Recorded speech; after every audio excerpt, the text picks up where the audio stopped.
쇠 맛이 날 때까지 귀에서 피가 날 때까지 탈탈탈 털어드립니다. 뉴스 투마치. 오늘은 또 스페셜 다시 돌아온 스페셜 콜라보레이션 앵그리 성태와 함께하는 앵그리 뉴스 투마치 함께할 세 분입니다. 김성태 국민의힘 전 의원, 강찬호 중앙일보 노설위원, 박성태 사랑과사연구소 연구실장입니다. 안녕하세요. 안녕하십니까.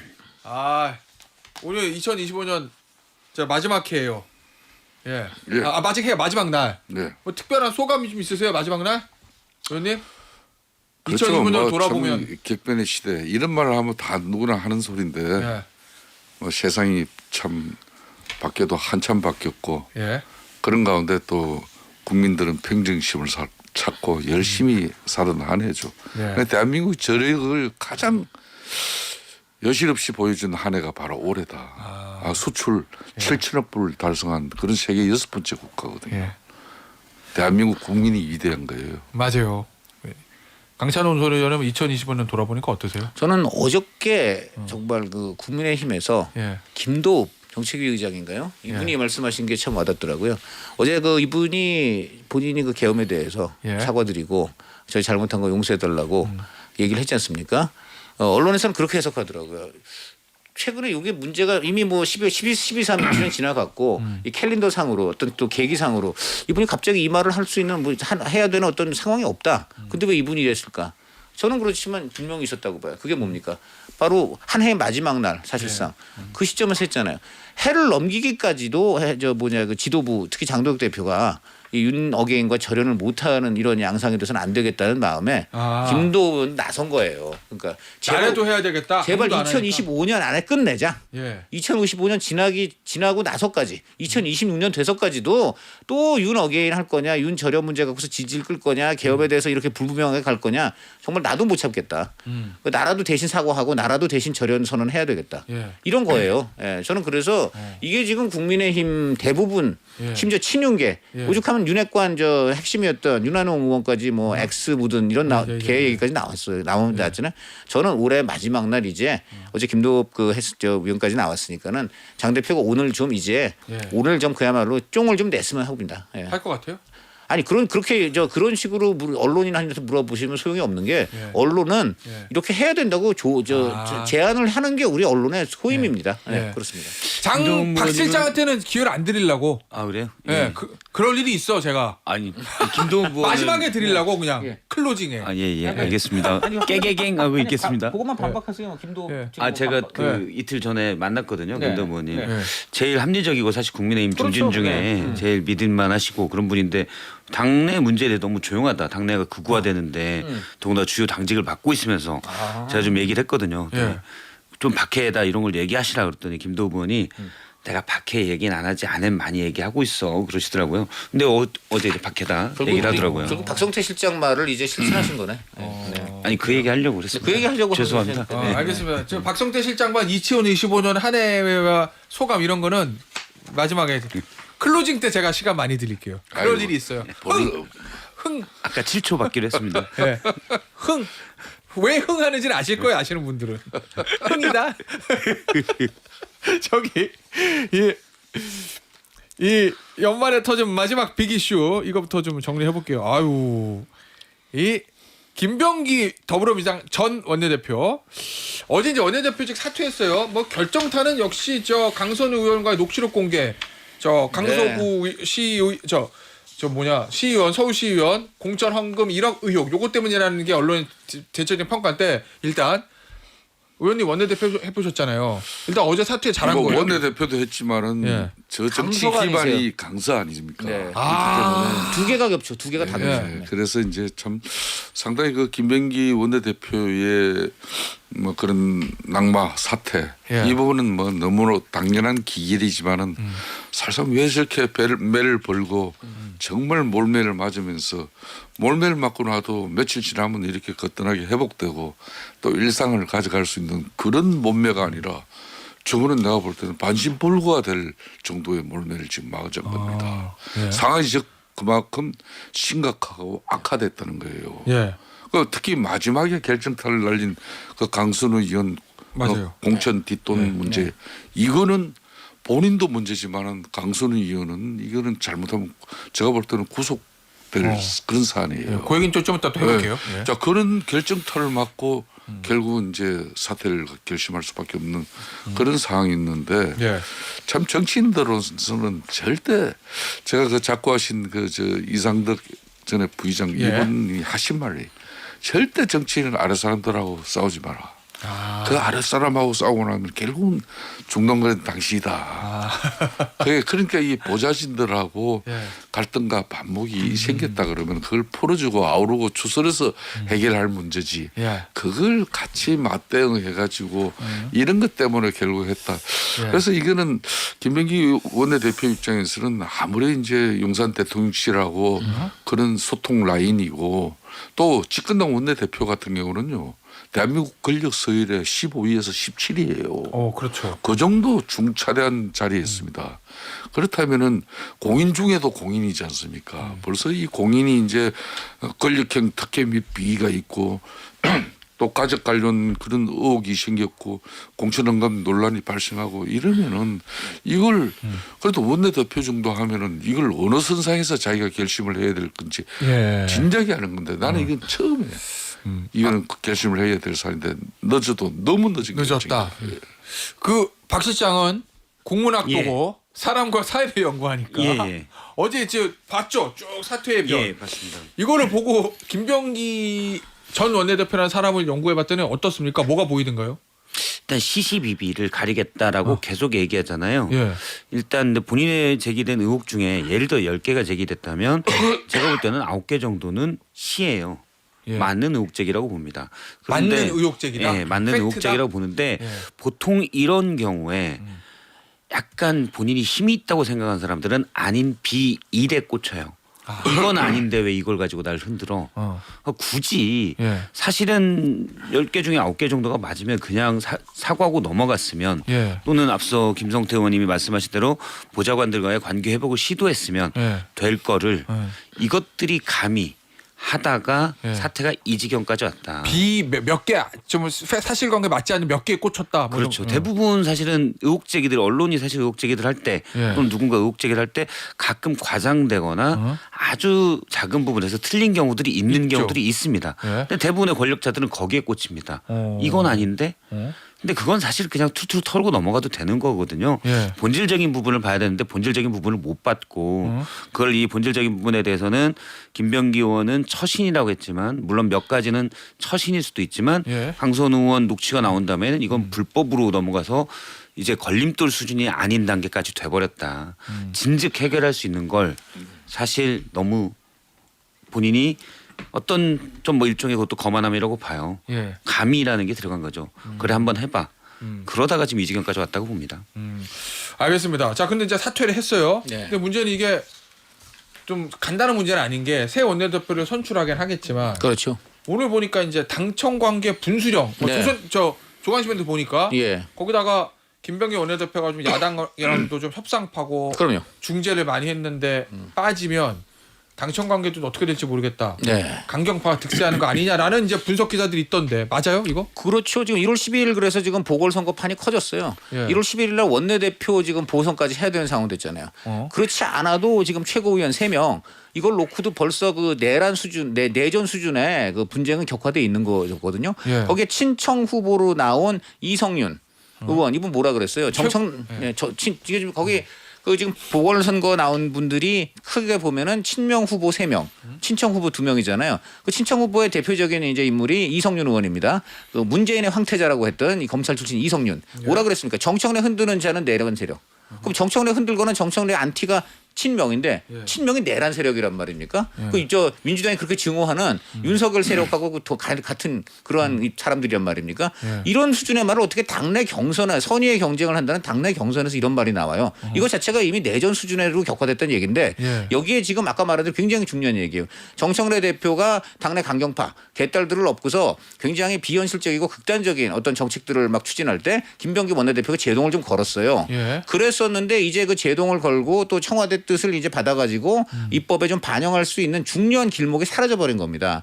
그렇기 때문에 사실은 뭐 그저께부터 굉장히 논의가 됐었던 김병기 버틸 것이다 핵심 이유는 김병기 본인도 본인이지만 친명과 청와대의 뜻이 김병기가 버텨줬으면 하는 거였어요. 아. 그래야지 지금 앞으로 자기 원내대표 제대로 경선 될 때까지 예. 계속해서 김병기 원내대표가 아까 말한 중재 역할을 할 수 있잖아요. 예. 그런데 그 김병기 원내대표도 그래서 그 아마 발표하기 전날 사퇴 발표 전날 심야까지도 그 친명 쪽 예를 들어 더민주혁신회의라든가 이런 쪽에서 김병기 의원 측에다가 버티세요라고 전했고 그래야 강경파를 좀 제어할 수 있다. 정청래 제어죠. 결국 정청래 제어인데 예. 그랬던 김병기 의원 측에서도 그렇겠다 이런 의중이 전달됐대요. 예. 그래서 이제 나름대로 친명계는 안심하고 잠을 들었는데 아침에 갑자기 청천벽력이 나온 거지. 그러니까 아까 우리 김성계 원내대표 전 원내대표 말씀하셨지만 결국은 김병기 원내대표가 아마 그날 밤에 전전반측 잠을 이루지 못했다고 보고요. 예. 지금 말한 대로 결정적이게 터졌잖아요. 그 아내의 동작 구의회 부의장 법인카드 불법 예. 사용 의혹에다가 마침내는 본인 스스로에까지 이제 불똥이 튀는 1억 원 수수 연루설 이런 것 때문에 더는 안 되겠다고 아마 본인이 친명과의 나름의 이제 합의된 내용을 그냥 무시하고 그냥 사퇴를 전격 발표해 버렸다. 이 때문에 지금 친명계는 굉장히 고민이 생겼는데 이 5개월밖에 안 되는 향후 보궐 이 원내대표 예. 누구 내세우느냐. 지금 박정 의원이 좀 거론되고 있다고 하는데 예. 반대로 정청래 대표 쪽에서는 친문 핵심이었던 한병도 예. 이런 사람을 지금 이제 밀려고 하고 있거든요. 예. 만약에 한병도 의원이 된다고 하면은 예. 이거는 명청 전쟁에서 잠시 좀 주춤하고 밀렸던 친청 세력이 예. 다시금 승기를 잡게 되는 굉장히 중요한 분수령이 되는 겁니다. 예. 예, 그래서 지금 이 굉장히 이번 1월 11일 날 예. 대회전이 예상이 된다. 예. 예. 지금 이제 누가 될 것 같아요? 정청래 당 대표가 지도부가 이제 시험대 들어서 쓴 것만은 틀림없어요. 이 정청래 당 대표 체제에서 도덕성 논란이 계속 일어나서 당내 예. 기강이 엉망이 돼버렸거든요. 맞아요. 그런 측면에서 이제 장경태 서울시당 위원장이라든지 최민희 가방위 위원장이라든지 이런 분들의 논란 문제 같은 경우는 거의 덮다시피 그냥 끝내버렸단 말이에요. 뭐 그런 가운데 지금 여러 가지 당내 중진이나 의원들도 보글보글 했는데 어제 같은 경우도 지금 중진 의원들이 별도 회동을 통해서 당의 쇄신을 갖다가 요구하기 시작했잖아요. 그런 측면에서 이 권한 대행 체제에 문진석 원내 수석 부대표가 지금 권한 대행을 맡았습니다. 이분도 또 김현지 누나 논란 가지고 또 그렇죠. 취업 청탁. 말 그대로 제대로 서기가 어려운 사람이에요. 예.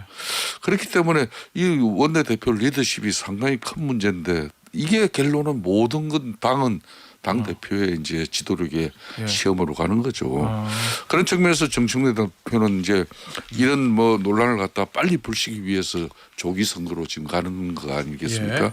그런데 이제 문제는 야당 입장에서도 지금 이 상황을 가지고 김병기 원내대표 정치적 책임만으로 이걸 갖다 덮어주기는 너무나 어려운 사안이 돼버렸어요. 예, 알겠습니다. 그렇기 때문에 당연히 사법처리 요구들을 가죠. 예. 그럼 이게 김병기 원내대표를 갖다가 정치자금법 위반이라든지 업무방해 위반 혐의로 벌써 고발 들어가는 상황입니다. 이게 뒤에 있어요. 네. 그러면 이게 수사기관에서 철저하게 진상규명이 되지 않으면은 집권 세력이기 때문에 덮냐 이리 되는 거거든요. 그거를 수사가 지금 좀 고발이 되고 앞서 김우영 의원도 공천원금 의원 수사해야 된다 이렇게 얘기했거든요. 그럼요. 그거 일단 문제가 됐던 김병기 의원하고 강선우 의원의 2022년 대화 독시 한번 들어보고 얘기 들어보시죠. 나누겠습니다. 그 1억 이렇게 그 돈을 갖다가 받은 걸 사무국장이 그렇게 보관하고 있었다는 거 아닙니까? 일반인들이 이해하기는 쉽지 않은 얘기들이거든요. 의원님이 정말 그냥 아무 생각이 없었던 거죠. 정말. 공관위원이기 때문에 이거는 어떡하다가 그러셨어요. 이게 이 돈에 대한 얘기를 들은 이상은 제가 도와드려서도 안 되지만 정말 일 커집니다. 법적인 책임뿐만이 아니고 우리가 지금 어쩌자고 저한테 그걸 상의하셔가지고 그리고 저도 잘 모르세요. 결과가 나자마자 그렇게 하겠다 하자마자 그게 실시간으로 다 전달이 되고 김경한테 전화 와가지고 그렇게 얘기를 한 거예요. 안 받는다고. 그거는 의원님이 보셔가지고 던져놓고 나오든지 어떠든지 하셔야 되는 거지. 그거는 의원님께서 해결해야 되실 문제입니다. 어쩌다 이렇게 됐어요. 예. 이게 정말 이런 사람이 진짜 이렇게 됐을까. 일단 저희 저 녹취 내용을 다 들어보셨고 여기에 대해서 당사자들의 해명을 간단하게 말씀드리면 강선우 의원 공천의 대가로 돈을 수령한 사실 없다. 그리고 김경시 의원 돈 준 적 없다. 뭐 이렇게 얘기들은 지금 네. 하고 있어요. 예. 근데 확실한 사실 하나는 어쨌든 보좌관이 받은 건 맞는 거잖아요. 그렇죠. 예. 그리고 강선우 의원은 반환하라고 지시했다. 요 얘기까지 합니다. 근데 네. 실제로 반환했는지 여부는 아직 나까지 나와 있는 게 이 없어요. 문제가요. 네. 얼마나 심각하면요. 네. 그 워딩을 정확하게 보세요. 예. 보좌관이 받았다고 돼 있잖아요. 보좌관이 보관하고 아, 있다고. 보관. 예? 그러면 받은 당사자는 사실상 강선우 의원이 될 수밖에 없는 거예요. 보좌관이 보관하고 그걸 있다라고 보관하고 표현했다. 있는 거예요. 받은 게 아니고. 네. 그렇기 때문에 이 문제의 심각성은 네. 사실상 정치인들끼리 웬만한 문제 있으면 도와달라고 그러고 그런 거지. 저거는 거의 호소를 넘어가지고 애걸복통하는 거예요. 네.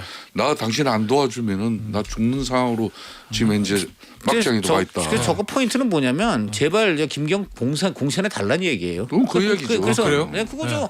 그러니까 지금 쉽게 말하면 내가 1억 받았는데 네. 그 김경 지금 보니까 이 김경 지금 보니까 공천 안 될 가능성도 있다고 하는데 그럼 저 큰일 납니다. 라는 얘기가 지금 은연중에 전달된 거고 예. 그랬더니 김병기 의원이 짐짓 아유 그거는 그돈 얘기가 나오는데 그럼 어떻게 공천해줘? 이렇게 된 건데 저걸 녹음을 김병기 의원이 했다는 얘기는 그래서 알리바이는 만들어 놓고 그런 다음에 정작 실제 일어난 일은 뭐예요? 결국 공천됐잖아요. 그것도 단수. 그 궁금한 게 네. 당시에 이제 오늘 기사 막 찾아보니까 민주당 이제 공천 뭐 룰이라고 그래야 되나? 방침 보면은 다주택자는 컷오프라면서요. 네. 근데 김경시 의원이 다주택자에서 컷오프 대상인데 그렇죠.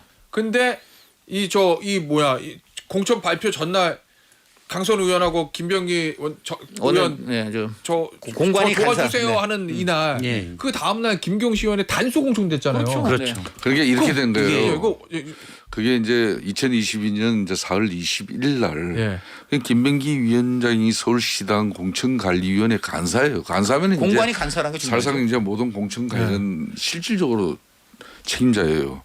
그러면 이제 강선우 의원도 공관위원회예요. 네. 그런데 이제 강서 지역의 구청장, 시구위원 이런 공천 심사에는 당의 지역이니까 네. 재척 사유예요. 할 수가 없어.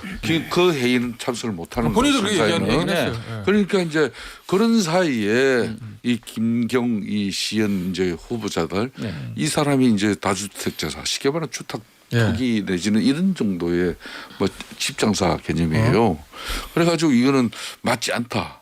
그 분위기를 이제 그 안에 내부의 분위기를 사실상 저 강선우 의원보다 더 빨리 안 사람이 제가 볼 때는 김경시현 후보자였던 거예요. 당사자니까. 그러니까 이 사람이 그냥 지역 보좌관에게 나 지금 이렇게 있는데 그냥 나 그냥 안 있어. 예. 그렇지. 당연히 이제 강선우 의원 입장에서는 이제 김병기 이제 간사방에 찾아가가지고 예. 그래서 이제 호소하고 나 살려둬.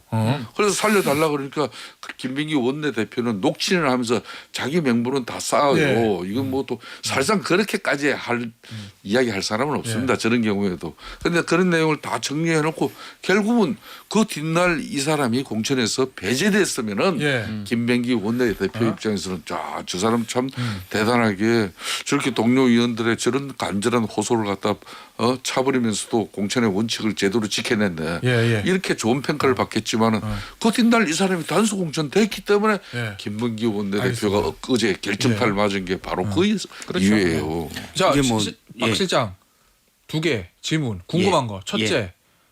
문제가 됐으면 보좌관이 말이야 내가 말이야 보관하고 그냥 돌려주고 김경시 미안해 그러면 되는데 예.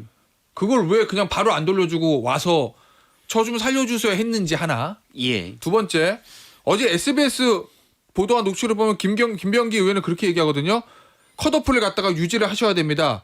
김경에 대해서는 내가 이거 허락할 수 없어. 내가 안 이상한 김경에 대해서는 이거 통과시킬 수 없다라고 얘기했는데 그 다음날 단수를 받아요. 경선도 아니고. 그렇죠. 이 두 가지 의문점이 풀리지 않아요. 어떻게 보세요? 일단은 그 김병기 의원이 당시 공관위 간사죠.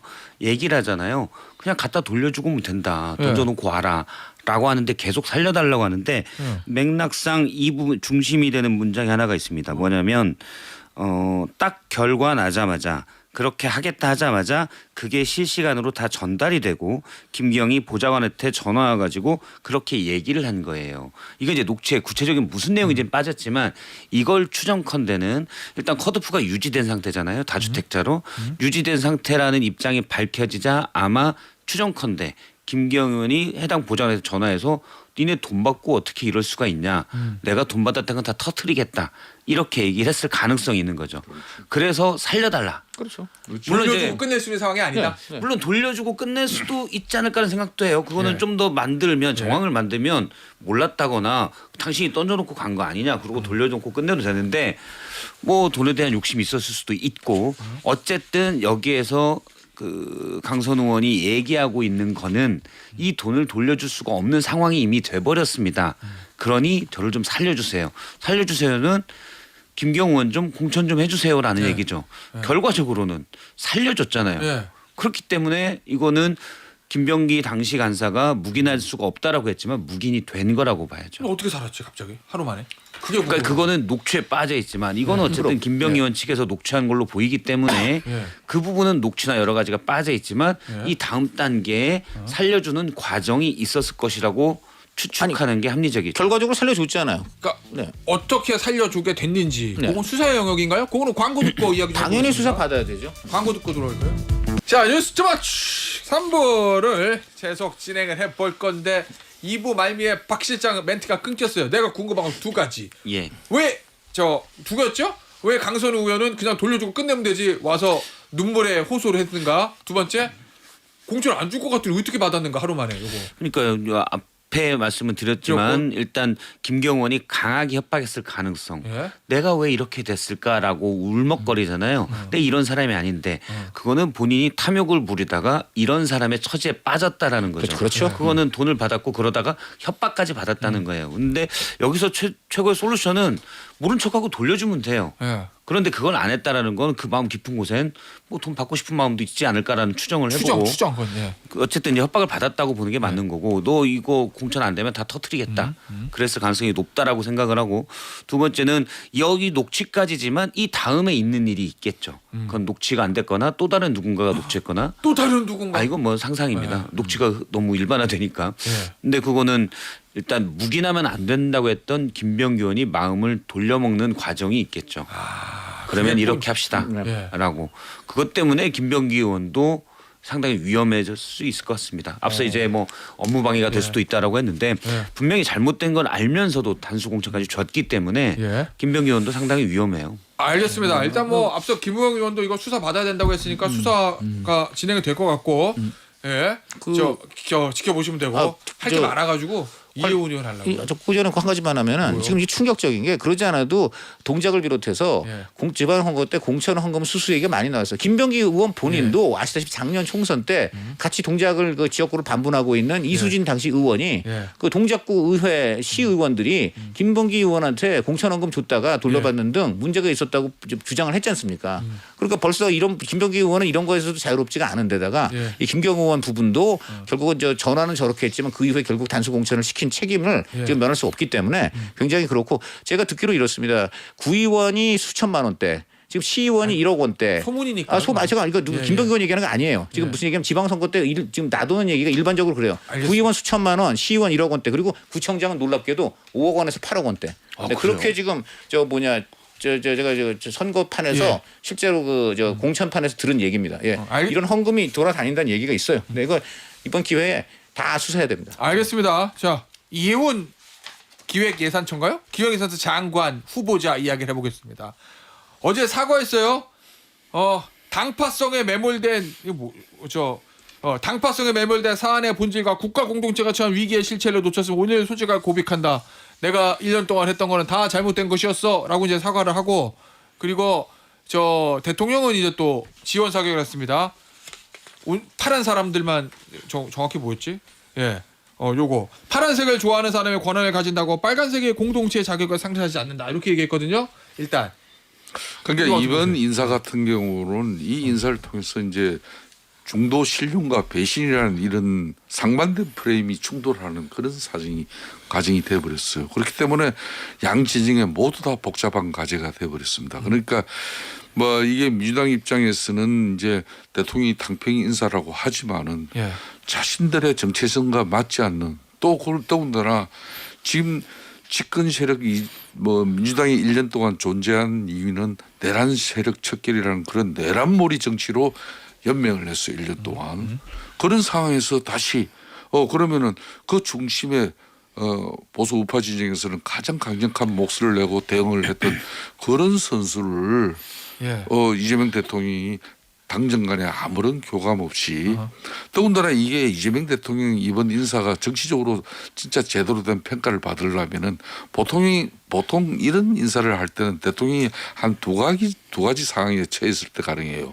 하나는 정권 말기가 돼서 더군다나 여소야대 정국이고 레임덕이 왔는데 국정 운영은 제대로 되지 않고 야당의 힘을 절대적으로 빌릴 수밖에 없을 때 영수회담이라는 걸 해가지고 이렇게 야당도 정부에 참여해달라 그렇게 해서 추천받아가지고 장관을 입각시키는 그런 경우가 있는 것이고 하나는 이제 자기 친정 세력이 당정 간에 원만하게 자기를 뒷받침해 주지 못하기 때문에 향후 정계 개편을 예상하고 그런 여러 가지 당하고는 큰 차이가 있는 그런 식의 말하는 중도 신룡이라는 그런 어떤 큰 이제 자기 정치 기조를 가지고 이런 인사를 하면요. 이제 문제는 자기 친정집에서 예. 분란이 난다는 겁니다. 이 상황이 지금 도래됐다는 거죠. 저는 그런 측면에서 지금 양 진영이 이 문제에 가지고 이제 결국은 어떤 방식의 대처와 어떤 결과를 가지고 국민들에게 예. 이미지를 남기는가 이게 제일 중요하다고 봐요. 자, 국민의힘에서는 지금 강력 반발. 네. 낙마시키겠다. 네. 뭐로 낙마시킨다는 거예요? 뭐 같은 식구였으니까 뭐 많이 알고 아니 있나요? 우선 간단한데 민주당 의원들 발언을 그대로 옮겨두면 돼요. 민주당 의원들께서 작년 선거 때 뭐라 그랬어요. 특히 저 같은 중구 그 지역구에서 네. 비현 저 후보하고 결혼했던 지금 박성준 의원 뭐라 그랬어요. 이 사람 지금 재산 뭐 100억 원이 갑자기 늘어나고 주소지도 중구 성동 나온다는 사람이 여기에 없다. 이거 뭐냐. 이런 거 시작해서 각종 의혹과 비판을 했습니다. 민주당 의원들이 그랬어요. 그래서 이 사람 의원 자격 없다. 한 게 바로 그 중구 성동 박성준 후보를 비롯한 민주당 의원들 지금 주장이었어요. 그대로 따서 쓰면 됩니다. 지금도 똑같은 사람들 똑같은 당 아닙니까? 첫 번째가 그렇고요. 둘째, 지금 김병기 원내대표 낙마의 핵심 이유 중에 하나가 보좌관 갑질이잖아요. 그런데 제가 이렇게 들어보니까 이해운 저 장관 후보 별명이 지금 국민의힘 입장에서는 윤해훈, 노해훈, 갑해훈 이렇게 있더라고요. 윤해훈 첫째. 윤 어게인을 아주 열심히 외치셨다. 그리고 지금 심지어 중구 성동 본인의 그 지역 그 당협위원회에서 지금 당원들 삭발식까지 주도했다는 보도가 오늘 중앙일보에서 단독으로 지금 나왔습니다. 예. 올 초에 그 윤석열 그 탄핵 이제 국면에서 윤 대통령 옹호하는 이제 여론 움직임이 좀 높아질 때 아예 그냥 본인이 주도적으로 우리 지역구에서는 아예 지금 당원들을 삭발한다 해서 삭발식하고 본인이 거기서 마이크 잡고 본인은 삭발을 안 했지만은 어쨌든 삭발을 주도한 지금 의혹이 강하게 나오고 있어요. 삭발을 주도했다면 이 정도 굉장히 강력한 윤 어게인 그리고 민주당이 규정하는 내란 세력의 핵심 A급 내란 세력으로밖에 지금 갈 수가 없고 그런 점에서 윤해훈이라는 얘기가 나오는 것이고 그다음에 노해훈은 뭐냐 작년에 이분이 중구 성동에 아시다시피 그 유명한 윤 대통령의 당시 영남 따뜻한 지역 의원들 험지로 가라. 그래서 유일하게 험지로 온 사람이 바로 하태경 당시 의원이었어요. 이분이 저 중구 성동에서 이혜원 후보랑 경선했는데 그때 최종적으로 경선 결과를 보니까 젊은 층은 아주 많이 빠지고 50대 이상의 85%. 그러니까 이게 지금 정말 젊은 층이라든가 보편적인 인구 포집이 아니라 중장년층 노년층만 갖고서 지금 저 경선에서 승리했다. 논란이 있었어요. 그다음에 마지막으로 갑해훈인데 이분도 지금 제 보좌진 저 국회에서 이렇게 여러 가지 취재를 해보니까 외국에 나갔는데 새벽 3시에 보좌진한테 전화해갖고 내가 필요한 기자 전화번호 달라 해가지고 이 보좌진이 그게 없다 보니까 밤중에 새벽 3시에 일어나가지고 여의도 의원회관 사무실까지 가가지고 번호를 확보해서 전달해야 되는 고충이 있었던가 하면은 뭐 생수도 보니까 본인은 다 행사장에서 국산 생수 다 이렇게 나와 있는데 나는 여러분 아시죠? 그 유명한 유럽산 애자로 시작되는 유명한 생수. 본인은 그걸 마신다 해가지고 보좌진이 급히 그분한테만 그거를 갖다 줘야 되는 상황이 생겼고 그다음에 이런저런 일로 인하여 보니까 야근이라든가 또 보좌진 이동이 굉장히 잦았다. 그래서 굉장히 이거 옆방에서 근무하던 다른 국민의힘 국민의힘 보좌진이 그 얘기를 다 듣고 저한테 얘기해 준 겁니다. 이 내용은. 네. 알겠습니다. 그래서 저는 뭐 기본적으로 아, 내란을 옹호했다. 예. 근데 이거 질문 드리려고 예. 할 게 많아서 예, 예. 장동혁 대표는 당성이 부족한 것 때문에 이런 일이 생겨서 이렇게 진단하고 있거든요. 그러니까 이걸 기회로 예. 본인의 극우 성향이 옳았다라는 거를 증명하려고 하는 거죠. 그러면 그다음에 증명하는 건 제가 좀 이따 다루겠지만 예. 그다음에 당연히 한동훈 전 대표에 대한 공격으로 들어갈 거고. 그래서 어제 단기 결과 나왔어요. 그렇죠. 같이 근데 연결해서 일단 말씀해 주시면 이해운 돼요. 의원만 잠깐 얘기한다면 이제 장관 후보자죠. 장동혁 대표가 얘기한 건 몸이 기억하고 있는 일들에 대해서 예. 그렇게 자비판식 말들로 끝날 수 있지 의문이다. 이건 뭐냐면 과거에 당신이 사실상 내란을 옹호해놓고 이제 와서 이렇게 되는 게 되냐 말이잖아요. 예. 근데 그렇게 하면 뭐 어떻게 보면 배신 변절이라고 할 수도 있지만 문제는 방향이에요. 그럼 장동혁 대표가 너 예전에 이렇게 얘기했는데 지금 이렇게 얘기하는 게 안 맞아라고 지적할 때 예. 그러면은 지금 이렇게 있는 게 안 맞아라고 하려면은 예전에 이렇게 한 게 맞다고 하든지 예. 이렇게 돼야 되잖아요. 그러면 그 본인이 이제 내란을 옹호하는 게 되는 거죠. 그러니까 과거에 있었던 A를 어떻게 규정할 거냐 그 방향이 사실 내란 옹호하다가 이젠 그게 자가 잘못됐어요라고 얘기하는 거기 때문에 문제될 게 없어요. 아니면은 장동혁 대표가 과거에 얘기한 거를 얘기하려고 지적하려고 하면 본인도 과거에 그렇게 얘기했거든요. 그러니까 역시 그것도 자가당착에 빠지는 거죠. 그래서 저는 그 부분에 대해서는 뭐 굳이 이렇게까지 대통령이 해야 되나 싶지만 받아들일 수 있다라고 봅니다. 이해운 의원에 대해서. 이재명 대통령이 근데- 선택을 받을 수 있다고요? 예. 예. 근데 이해가 안 되나? 안 어제- 그러면 장동혁 대표랑 얘기도 못해요. 장동혁 대표는 더 심하게 이렇게 가 있는데 악수하라고 저도 얘기했지만 사실은 뭐 예. 아니 당시에 그거는 여야로 하는 거잖아요. 이건 지금 이재명 대통령 자기 장관으로 쓰는 건데 같은 얘기입니까? 알겠어요. 네. 어쨌든 어제 장동혁 대표가 당성이 중요하다, 당성이 부족해가지고 이런 일이 생겼다. 이해운 전 의원 내정 후보자 된 거 이렇게 얘기하면서 해당 기자들을 엄격히 징계했어야지 이런 얘기했거든요. 그리고 어제 이제 오후에 당원 이호 전 게시판이. 당무금 감사위원장이 당원 게시판 결과를 발표하고 거기에 대해서 한동훈 전 대표가 주영진의 뉴스 직격 출연해서 저 요 자리에서 네. 입장을 얘기를 했어요. 그리고 이제 또 밤에 또 허위 사실 얘기를 가지고 양측이 좀 공방했었는데 네. 정리를 좀 해보죠. 강찬호 논소리요. 어제 발표는 어떻게 보십니까? 발표 자체- 발표와 해명. 발표 자체가- 발표와 네. 한동훈 전 대표 입장. 네. 저는 어저께 보고 우선 이호선 위원장이 이렇게 그동안 막 소리 높여 외치고 뭐 들이받아 버리겠다 뭐 등등 정말 그야말로 극단적인 언어까지 쓰면서 예. 뭔가 한 방에 있는 것처럼 얘기해 왔는데 그 결과가 세상에 블로그라는 형태로 나왔다는 거에 경악을 금치 못했습니다. 이거는 무시무시한 거거든요. 딴 사람도 아니고 바로 직전 대표예요. 이런 대표를 징계하는 문제라면 당연히 지금 본인이 있는 그 위원회 공식 입장으로 딱 그 방을 붙여야 되는 거예요. 우리가 조사한 바 이러이러한 결론이라고 방을 붙여서 입장을 내야지. 그게 방이라든가 공식 입장이 아니고 개인 블로그에 냈잖아요. 그리고 블로그도 보니까 또 밖에서 공격 비판 들어오니까 내용이 막 수정하고 막 바뀌어요. 이거 자체가 무슨 신빙성이 크게 떨어지고요. 둘째, 제가 이렇게 그 내용을 보니까 그 작년에 이미 주진우 법률위원장 시절에 나왔던 거에서 도대체 얼마나 진전이 됐는지 모르겠어요. 뭘 갖고 지금 저 어떤 근거, 무슨 팩트와 데이터를 갖고 했는지 모르겠는데 IP 같은 걸 얘기했는데 IP만 갖고서 지금 뭐 도대체 무슨 팩트를 새로 발굴했는지 알 수가 없고 지금 그 내용을 뜯어보면 자극적인 언어로 뭐 김건희 개목줄이니 뭐니 이런 그 내용들이 있어요. 그런데 이 내용들은 누가 썼냐면은 동명이인 한동훈, 동명이인 진형구 이런 사람들이 쓴 거예요. 한동훈이나 그 장인이 쓴 게 아니에요. 이름만 같이 다른 사람입니다. 68년생이라든가 30 진영구는 30대, 한동훈은 지금 대표보다 나이가 많은 60 뭐 하여간 더 나이가 많은 사람. 뭐 이런 지금 그런 사람들이 쓴 걸로 나오고 있는데 이거를 마치 한동훈이나 진영구 본인이 쓴 것이냐 이렇게 지금 늘어났을 뿐이지 사실관계는 지금 전혀 그 입증이 된 게 없고 그다음에 또 뭡니까 나머지 가족들이 했다는 거는 결국은 그 비판적인 어떤 신문의 사설 같은 거 링크한 거예요. 근데 그런 거에 얼마든지 할 수 있는 거죠. 그건 극단적인 언어를 쓴 것도 아니고요. 그러니까 제가 보니까는 큰 틀에서는 이런 것 같아요. 해보니까는 이게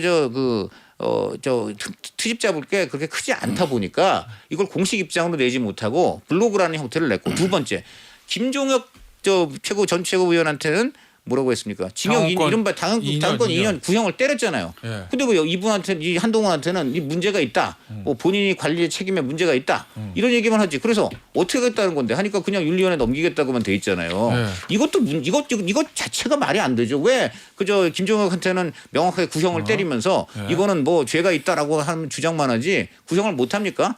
왜 그러냐? 당직자가 아니라서 못 한다고. 당직자가 아닌 그게 정말 당원 단계 그런지도 뜯어봐야 되는 것이고 네. 지금 그 얘기도 지금 나중에는 들어갔어요. 그냥 넘긴다고만 돼 있어. 논란이 될 것 같으니까 지금 말을 바꿨습니다. 그래서 제가 볼 때는 이렇게밖에 볼 수가 없어요. 지금 제대로 지금 들여다 보니까는 네. 팩트를 찾기도 어렵고 그런데 뱉어놓은 얘기는 있으니까 좀 세게는 가야겠고 하니까 공식 입장도 아니고 개인 블로그라는 어정쩡하고 좀 납득이 안 되는 매체를 이용했고 둘째로는 그 최종적인 결론도 정확하게 구형도 못한 것은 왜 그러냐? 이건 나중에 법적 시비 붙으면 본인들이 너무나 자신이 없기 때문이에요. 이 두 가지를 이렇게 보면 의원님, 예. 이게 1년 동안 이제 저 국민의힘 내에서 이 얘기가 있었어요. 그럼 자. 이제 어제자로 다 이제 어쨌든 발표가 나왔고 한동훈 전 대표도 입장을 냈어요. 예. 그러면 어저께로 싹 정리되는 거예요? 싹 정리되지는 않았죠. 아, 저는 않았어요? 한동훈 대표 입장에서는 예. 제 이 단계의 문제는 이렇든 저렇든 예. 밖에서 제3자가 볼 때는 저런 걸 가지고 왜 당내 서로 분란을 일으키고 예. 갈등 구조를 만드냐 이렇게 볼 수 있지만은 당 내적으로는 한동훈에 대한 그런 이제 여러 행태의 인식이 자리 잡고 있고 이게 엄청난 이제 불신으로 지금 그 갈등의 여러 가지 핵심 요인 중에 하나가 돼 있거든요. 예. 그렇다면 이건 이제 틀고 가는 거예요. 그래서 이제 당무감사위에서 이제 어른 결정에도 좀 전에 이제 뭐 강찬호 논술위원님 말씀처럼 뭐 특별한 내용은 없어요. 여기에 이제 뭐 당기 시판 운영 정책을 심각하게 위반했다는 이런 내용밖에 없는 거죠. 이걸 가지고 이제 당무감사위원회에서도 흔히 말하는 징계 양정이라는 걸 양형인 걸 뭐 때리지도 않은 것이고 결론은 이제 정치적으로 판단하자 이제 이리 된 거거든. 아직 윤리위원회가 구성도 되지 않았어요. 자 그런 상황이기 때문에 다시 이 공은 이제 제가 어제 상황을 보았을 때는 한동훈 전 대표에게 공이 던져졌다고 봐요. 한동훈 전 대표 입장은 어제 5시 방송에 이제 입을 네, 빌어가지고 이제 했지만은 네. 그거보다는 더 이제 제가 볼 때는 가감하게 정치인은 이 정치판에 발을 디디고 나면은 이게 뭐 참 꽃길만 있는 게 아니고 진흙탕 이런 이전 투구도 허다합니다. 그렇기 때문에 자신도 이 진흙탕에 발이 빠졌으면은 이걸 빼낼 때는 여러 가지 그걸 진흙탕이 발목을 잡고 있는 그 속에서도 빼내는 겁니다. 그렇다면은 이 부분에 대해서는 이제 그런 많은 또 당내 당원들이 또 존재한다 그러면은 그분들에게 상식적으로 내가 그때 당대표로서 내 가족의 문제였지만은 이걸 진작에 내가 일찍이 이 문제를 털지 못한 부분은 정리하지 못한 부분은 아쉬웠고 내가 문제였다. 그러면서 이걸 이제 이런 6월 지방선거도 있고 당이 지금 이제 또 절대 권력에 대응하는데 역부족으로서 많은 얼음이 있지 않느냐. 우리가 하나로 가자. 나는 이런 부분에 대해서 내가 이런 입장이다. 이렇게 털고 가버리면 깨끗해져요. 그러니까 지금은 이제 정치로 푸는 딱 그 사안이 돼 있는 겁니다. 시간이. 이걸 윤리위원회 구성해 가지고 또 뭐 너희들이 어떻게 나를 징계하는지 한번 보자. 그렇게 하고 어제 이제 한동훈 대표의 입장이 이제 그 내용 보면은 또 법적인 이야기를 언급을 하던데 정치에는 유전무죄고 무전유죄가 되는 거예요. 정치판에는 그런 법적인 논제, 법적인 문제를 가지고 왜 여기서 이야기하면 그럼 수많은 이제 공천 탈락자들도 정말 법적으로 가져가면 억울한 사람들 너무 많아요. 그런데 그 법도 정당 내에서 일어난 사안에 대해서는 절대 심판을 안 하려고 합니다. 그렇듯이 이 문제는 국민의힘 내에서 털고 가야 되는 거예요. 그런 측면에서 저는 한동훈 전 대표가 이 부분은 가감하게 저는 털고 가야 된다. 예. 저는 뭐 일부는 털렸다고 봐요. 일단 몇 네? 가지 짚어보고 일부는? 일부는 털렸다. 털렸다는 게 뭐예요? 털고 간 거예요. 일부는 털고 예. 갔다.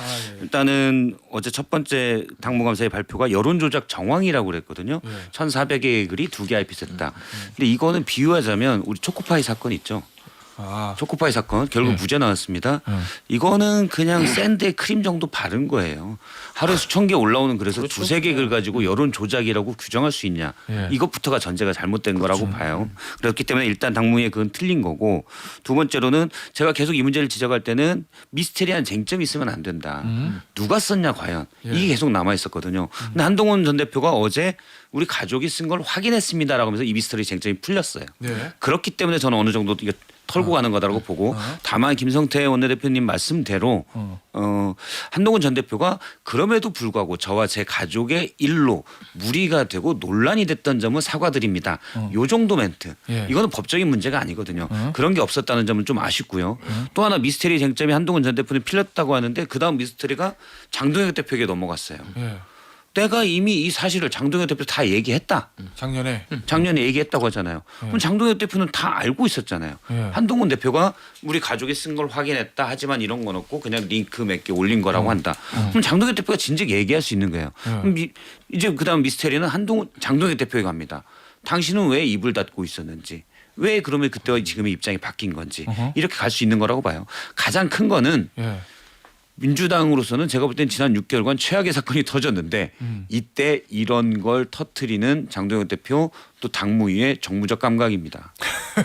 자, 굉장히 좋은 지적하셨는데 예. 바로 장동혁 대표 그래서 입장을 작년에 냈어요. 이 사건 났을 때. 저랑 인터뷰할 때 얘기했어요. 그러니까 강조 여기도 그렇고 저 TV조선 강적들도 나와가지고 이게 수위가 이른바 세다는 걸 이른바 개목줄 이런 거 이거는 한동훈 그 이름이라고 돼 있긴 하지만 그건 동명이인이다. 네. 이게 이제 이미 다 밝혀진 거고. 가정 명의 글 중에서 이제 부적절한 게 있느냐 문제인데 그것도 그 당시 법률위원회에서 조사해 보니까 아니다. 신문 사설 정도 끌어다 쓴 거다. 그래서 그것도 문제가 없다. 그래서 이거는 법적으로 할 게 아니고 정치적으로 해결하면 되는 문제고 이걸 가지고 우리가 지금 이재명 민주당하고 싸워야 되는 마당에 우리가 에너지를 낭비할 이유가 있느냐 전혀 아니다. 이 얘기를 본인 스스로 했습니다. 예. 그 얘기는 지금도 그 장동혁이 지금 장동혁과 다른 사람입니까? 그 판단은 저는 계속 똑같을 거라고 보고요. 예. 그럼에도 불구하고 뭐 전당대회 과정에서 이제 윤 어게인 세력이라든가 여러 가지 이제 그 본인의 정치적인 입지 때문에 이런 일이 벌어진 것 같은데 예. 이제 양쪽이 저는 김성태 원내대표 말씀 참 맞다고 봅니다. 이제 양쪽이 한 발씩 물러나서 예. 이쯤에서 정치적 타협을 할 필요가 있다 이렇게 봅니다. 알겠습니다. 자, 오프닝 때 드리지 못했던 입장 발표의 시간을 클로징 때 드립니다. 하기 싫은데 박성재 실장이 저희 정의당 첫 방송이 2024년 1월 1일이에요. 1월 1일이에요. 만 2년 해왔습니다. 2년을 저희 정치쇼하고 예. 매주 수요일 함께 해주셨는데 예. 오늘이 막방입니다. 오늘 막방이에요. 그래서 제가 하기 싫다고 그랬어요. 이 얘기 하기 싫다고. 아유. 보낼 수가 없어. 근데 보내야 돼. 예. 정말 진짜 보내기 싫은 곳으로 보냅니다. 예, 큰 길을 건너가요. 흥! 아니 2년 동안 하면서 우리 김태현 앵커 보면서 저 진행 방식도 너무 마음에 들고 아주 많이 배웠습니다. 그리고 항상 뭐 그냥 이 진영이나 정파 이런 거 없이 자유롭게 얘기할 수 있고 좋았고 또 우리 청취자들에게 그런 게 도움이 됐다면 감사합니다. 그동안 고생하셨습니다. 고맙습니다. 이제 친구에서 라이벌이 되는 건가요? 이런 영광을 다 우리 가족들과 그러니까 같이 함께 고생해 주신 우리 또 김태현 앵커에게 돌리고 혹시 김태현 뉴스쇼 보다가 딴 데 뭐하지 하면은 옆집으로 잠깐 건너셔도 여기서 마이크 내리겠습니다. 자, 어쨌든 박성재 시장 그동안 고생하셨고요. 예. 고맙습니다. 올 한해 고생하셨습니다. 세 분 다. 예, 김태현의 정치쇼 청취자들 새해 복 많이 받으십시오. 네, 새해 복 많이 받으세요. 오늘 뉴스 투마치 그리고 저는 새해 좋아요 많이 받으세요라고 하겠습니다. 감사합니다. 오늘 여기서 마무리할게요. 네, 안녕히 계십시오.